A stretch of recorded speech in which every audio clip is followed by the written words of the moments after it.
Le terrorisme a encore frappé fort au Mali. 21 militaires ont été tués hier à l'aube dans une attaque contre leur camp à Dioura, dans le centre du pays. L'attaque Manal a été perpétrée par des hommes armés non identifiés à bord de véhicules pick-up.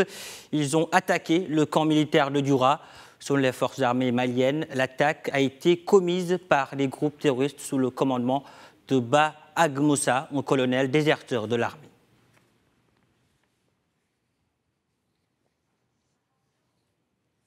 Les autorités maliennes et les forces internationales espéraient une baisse des violences, une intervention militaire internationale lancée en janvier 2013 à l'initiative de la France et qui se poursuit. Depuis 2015, ces attaques se sont étendues dans le centre et le sud et le phénomène déborde sur les pays voisins, le Burkina Faso et le Niger.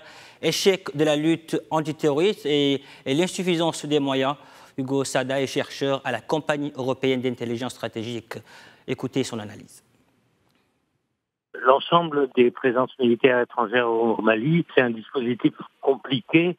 Et à part Barkhane, ni la MINUSMA, ni les forces armées maliennes, ni les opérations de l'Union européenne n'ont d'efficacité dans la lutte directe contre les groupes terroristes. Et les groupes terroristes ont une capacité de réaction, d'adaptation extrêmement rapide, alors que les autres dispositifs réagissent très lentement.